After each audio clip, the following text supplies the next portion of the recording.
கிருஷ்ணகிரியில் போலி என்சிசி முகாம் மூலம் பள்ளி மாணவிகளுக்கு பாலியல் தொல்லை கொடுத்த விவகாரத்தில் மேலும் ஒரு தனியார் பள்ளி முதல்வர் கைது செய்யப்பட்டிருக்கிறார். விவரங்களை செய்தியாளர் சதீஷிடம் கேட்கலாம். சதீஷ், முழு விவரங்கள்.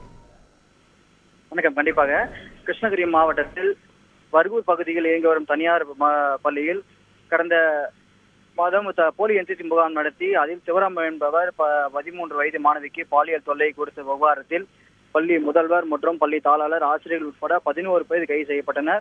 இந்த நிலையில் பள்ளியில் இந்த சம்பவம் குறித்து போலீசார் விசாரணை மேற்கொண்டு வந்த நிலையில் சிவராமன் விஷம்பரின் தற்கொலை செய்து கொண்ட நிலையில் தற்போது அவர் கடந்த 23ஆம் தேதி சிகிச்சை பலனின்றி உயிரிழந்தார். இதைத் தொடர்ந்து இந்த விசாரணையானது தமிழக முதல்வரின் தலைமையில் சிறப்பு புலனாய்வு குழு அமைக்கப்பட்டு அந்த குழு தற்போது கிருஷ்ணகிரி மாவட்டத்தில் முகாமிட்டு இந்த சம்பவம் குறித்து தீவிர விசாரணை மேற்கொண்டு வந்தது.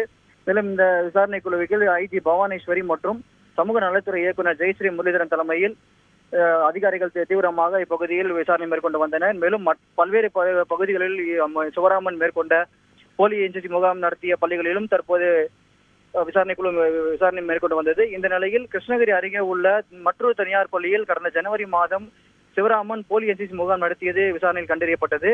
அந்த என்சிசி முகாமில் 9ஆம் வகுப்பு மாணவிக்கு பாலியல் தொல்லை அளிக்கப்பட்டது விசாரணை தெரிய வந்த நிலையில் அந்த பள்ளியின் முதல்வரையில் தற்போது இந்த சிறப்பு புலனாய்வு குழு அதிகாரிகள் கைது செய்துள்ளனர். ஏற்கனவே இந்த மற்றொரு பள்ளியில் இந்த பாலியல் தொந்தரவு கொடுத்த நிலையில் சுதாகர் மற்றும் கமல் என்பவர் ஆகியவை கைது செய்யப்பட்ட நிலையில் தற்போது இந்த பள்ளியின் முதல்வரும் கைது செய்யப்பட்டது குறிப்பிடத்தக்கது. மொத்தம் இந்த பாலியல் தொந்தரவின் கீழ் விசாரணை குழுவில் 14 பேர் இதுவரை கைது செய்யப்பட்டுள்ளது குறிப்பிடத்தக்கது. விவரங்களுக்கு நன்றி பிரதீப் குமார். செய்திகளை உடனுக்குடன் தெரிந்து கொள்ள உடனே சப்ஸ்கிரைப் பண்ணுங்க.